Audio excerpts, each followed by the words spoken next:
My name is Dan Wertel, otherwise known as DJ Timeline from Vancouver.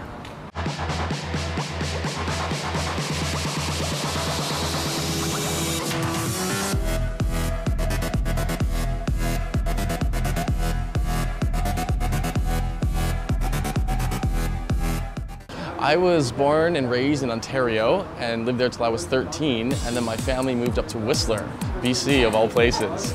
And I lived there for another 9 years, and then I've been in Vancouver ever since. I started off being in a band. I used to play guitar and a bit of keyboard, and that was about 16 years ago. During that time, of course, dance music started coming up in Vancouver, and I started going to raves. And I don't know, there's just something about them and the artists and the music that was happening then. This is sort of like mid-90s. That I instantly gravitated towards. Like, I have to be a part of this. And so I picked up a turntable and picked up my first piece of vinyl and just started mixing. And it kind of grew from there. It's been about 14 years that I've been DJing. Definitely inspired by, friends and other producers in town. I think the surroundings, of course, there's a very positive, kind of uplifting vibe that you get from Vancouver. Vancouver is very bright and kind of happy, and I think that affects my music style for sure. Yeah, welcome. This is my home studio. Having a studio in home makes a lot of sense for me.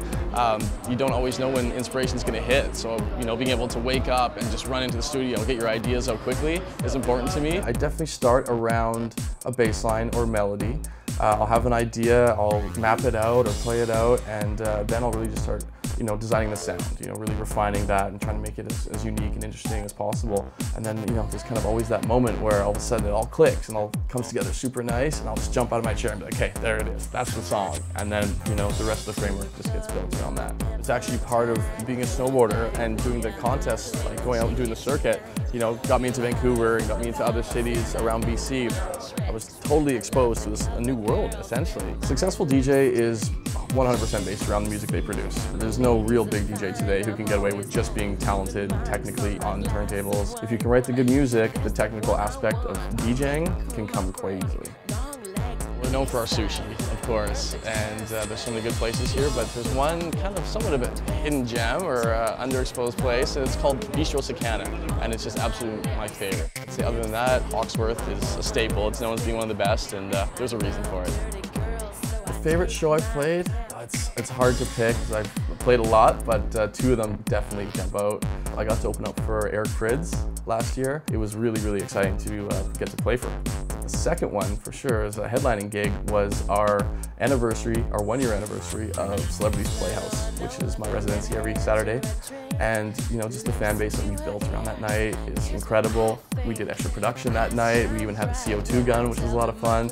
It was just this kind of perfect storm of everything coming together, and it was a really memorable night, and I think about that one a lot. I actually came here for a semester to learn industrial design, and at that same time I was learning that is when I started DJing, and of course funny things happen, and all of a sudden my phone starts blowing up and people just wanted to book me for DJing, and that just totally snowballed. I started DJing more and more and more, and so unfortunately I only made it through here for one semester. I think the teacher liked me, but I don't know, I'm just a nerd at heart, to be honest.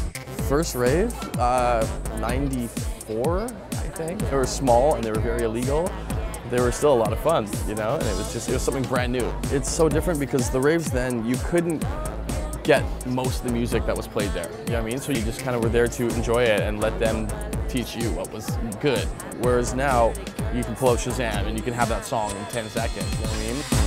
My favorite Heineken experience is definitely when I was visiting Amsterdam for the Amsterdam dance event.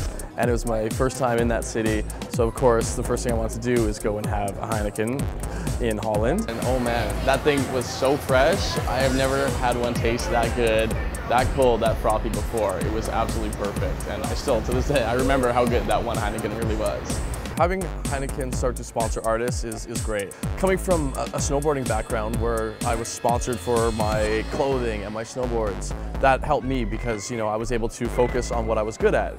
And Heineken's doing the same thing with their DJ and producer sponsorships. You know, it allows me to be creative and be my artist side, and they're going to help back me and do some of the things that maybe I don't have access to. You know, they're going to help with visuals, they're going to help with marketing, they're going to help with promotional products, and that's just it's really great to see. And again, it's just part of what Heineken does to help push an industry that they believe in. Yeah, it's been very interesting to see where it goes. You know, where is it going to be in 20, 30 years?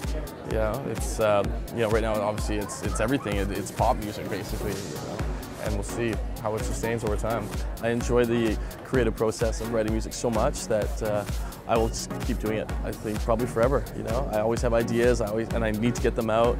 And you know, that moment when you play that brand new song and you play it out and just see people dance and react to it, it's something I live for.